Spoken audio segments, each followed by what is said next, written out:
Welcome back to the Ultimate Diecast Garage, where today we're unboxing and reviewing 4 more inno64 models. Now, before we jump in, if you are new to the channel, make sure to drop a like and subscribe, and also comment any new models that you would like to see. But with that being said, let's jump straight in to the first model of this inno64 unboxing. Up first, we have this Nissan GTR R35 Top Secret, which was presented at the 2021 Tokyo Auto Salon. As you can see, it's got the 164 and Top Secret logo on the top, with a nice stripe with the Top Secret logo in the back and also around the stripe as well. You can see the R35 on the back with this nice white and black design to match the car. You can see all the warnings, the licensing and other information on the bottom as well. And here on the base plate, it's got the Top Secret logo, the Nissan GTR R35 with the Tokyo Auto Salon as well, and the inno64 logo on the background.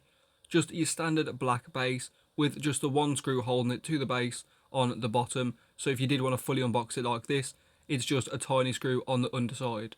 With the car fully off the base, it did have a nice weight to it and also a really nice finish with the white paint. As you know, is one of the hardest to get right, with all the blemishes that can be noticeable in the white. It's really well done, and the quality control on the models that I have seen are also really well done as well.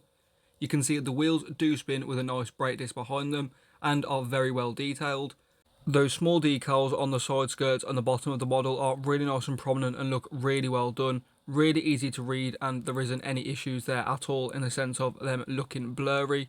You can see the GTR badge and the Nissan badge also on the rear, nice and detailed and nice and crisp, as well as the Top Secret plate and those titanium tipped exhausts. Again, really nice. And the carbon fibre spoiler. It might be quite a lot of carbon, but I think it is really nicely done in contrast to the white. But let me know your opinion down in the comments. You can see the whole front of the model is carbon fibre on that grille, and the GTR badge is prominent and you still can see it. Isn't as crisp as the GTR badge on the rear, but nonetheless it is still there and it's actually a badge instead of a decal, which is really cool. You can see they've added a nice touch of red on the interior over that cluster gauge, and there is also some other bits of detail on the interior as well, which is really cool to see inno64 branching into even more detail and still managing to keep the price point. You can see this model looks fantastic in a diorama, looks super realistic and is really well sized as well compared to other R35s on the market from different brands. So if you do want to add this to your collection as your first ever inno64, it's not going to look out of place at all compared to other 164 brands. You can see, again, like I say, looking really good in a diorama and amongst other cars. Again, really nicely sized and looks really sharp and super vibrant as well. Definitely one of my favourite castings inno64 have produced in a while, with just how sharp the lines are and how much the carbon fibre has improved over the time, as from their first models it didn't look that good, but they've definitely took the feedback and really improved in my opinion. Let me know your thoughts in the comments on what you think on this casting, as there is quite a few colour variations, but this one definitely seems to be one of my favourites. Which brings us nicely onto the second model, which is this Nissan Silvia S14 Boss Rocket Bunny from the SEMA show in 2015. You can see with the 164 and the Rocket Bunny either side, just like the Top Secret and the 164 on the R35. You can see the car on the background and the yellow packaging to match the car as well, with the nice white colouring. Again, the yellow and white to match the car, all the information on the underside as standard. But you can see the base slightly different to your standard black base, with this really cool metallic design and the number 23, and also just some other patterns, which is really cool. Again, you've got the name printed on the front, not with its own base plate, just printed onto the base. Again, inno64 have always done this, really cool in my opinion, that it's nice and flush and looks really smooth. Now, I have changed my camera, so the vibrancy is a little bit better coming through, but it still doesn't do it justice on how vibrant this car actually is. The colour is really well done and super prominent, but it's not applied too heavy where you do lose the body lines. Now, you can see the wheels are fixed on this model, which I have found on this casting in particular seems to be the case with all of them. It is a static casting. Now, I know that is a shame for some of you people, but again, with these models, a few screws on the bottom, usually 2 on either side, the front and the back. You can pop the base off and unstick the wheels or swap them if you do want to. But you can see the rear of this model is probably one of the most realistic looking rear ends of a model that I have seen in quite a long time. The shade and the colouring of the tail lights is absolutely perfect. The dimensions and the proportions, again, really well done. Looks super realistic for a Nissan Silvia rear end. And obviously with the bumper delete, you can see that exhaust and that diffuser, which is really cool. You can also see on the interior it has got harnesses on the bucket seats, which I think is, again, like I said, really cool that inno64 are branching onto doing more detailed interiors and really focusing on that as well. And overall, this model definitely doesn't let you down. Obviously, the wheels being stuck can be an issue, but nonetheless, a quick, easy fix to get them unstuck. And again, this model, just like the R35, looking really good in a diorama. Absolutely slammed to the ground, but definitely not looking out of place. All of the decals are really sharp and really well applied, all easy to read and very prominent. There isn't any blurry ones or any blurriness to them at all. And again, the overall finish of this model is absolutely fantastic. But as always, let me know what you think of this model down in the comments, and what do you think they could improve on or add in the future. Which brings us nicely onto this Nissan GTR R34 V-Spec tuned by Minds in this really gorgeous metallic blue. You can see with the blue packaging to match and all the information on the bottom, with just your standard inno64 packaging, nothing special about this one. You've got the inno64 logo, the 164 and the GTR, and the GTR badge at the back as well. You can also see just your standard black base plate for this model with the GTR logo on the front, with again the writing with the name of the car and the inno64 logo at the back. With just one screw holding this model to the base, it is very easy to open and put in a diorama if you did want it off the base, but if you did want to keep it into the packaging, the blue to match the car is very cool, and inno64s do look cool stacked together as well.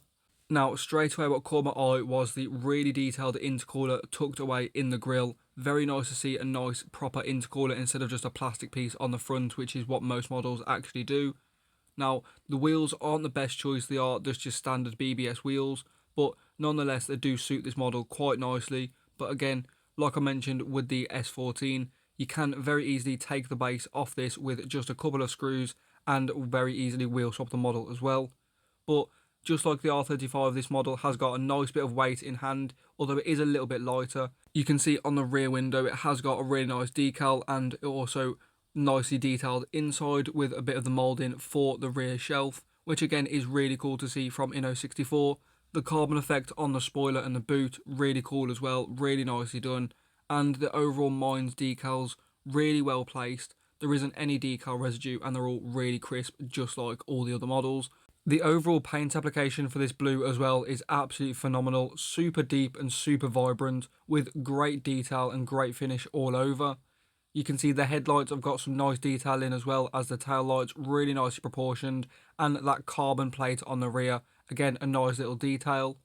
I think, in my opinion, the headlights could maybe be a tiny bit more detailed, and there maybe could be a bit more detail on the wheels, or maybe the interior. Obviously I know that's not inno64's special point, but you can see here it sits really nicely in a diorama. The body lines are absolutely fantastic, and overall the model sits really nice. And like I say, the wheels can be swapped very easily if you did want to do that. But overall, I do think the wheel choice suits the car. I just think they could be a little bit higher quality, in my opinion. Let me know what you think in the comments down below. Obviously, you can see this model looking really nice, and the blue is super vibrant, like I say. Looks really good, and definitely doesn't look out of place against other brands in the background. But that now brings us on to the fourth and final model of the video, which is this Liberty Walk RX-7 FD3S LB Super Silhouette. As you can see, coming in the nice black Coca-Cola livery with the packaging to match, with the FD3S engraved or kind of highlighted on the top. Really cool. And the same goes for all around the packaging. You can see the Liberty Walk logo on the back in the outline of the car. You can see the model coming on your standard plastic base, which is standard for all inno64 models. This time with the white colour and this really unique design with these black lines that fade into the back of the base, with the inno64 logo also placed at the back, and the Liberty Walk and the name of the car placed at the front. A really cool, unique design for this case and for this model, and in my opinion, and again, just your one screw holding the model to the base, so it's very easy to fully unbox like this, where you can see the model a bit more closer up. Obviously, we have already unboxed a few variations of this on the channel. If you do want to check them out, I will leave a link to them in the description. But As you can see, this one being with the Coca-Cola livery in this nice black design with these red accents in the interior with the roll cage.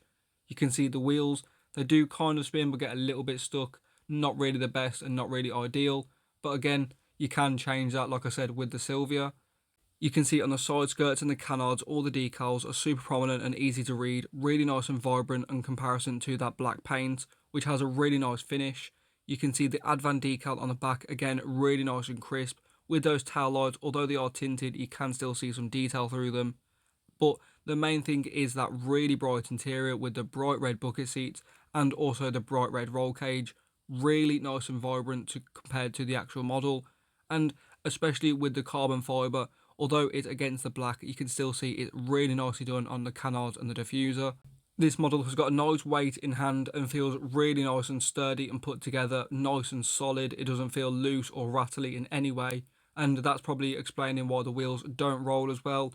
Obviously, you will get a little bit of rattle with rolling wheels, but that's to be expected. It's not a sign of a cheaper model or cheaper quality. That's just if the wheels do roll, it will happen because there is a little bit of play there. But nonetheless, this model with the wheels stuck or a little bit stuck feels really, really solid in hand and really nice and premium.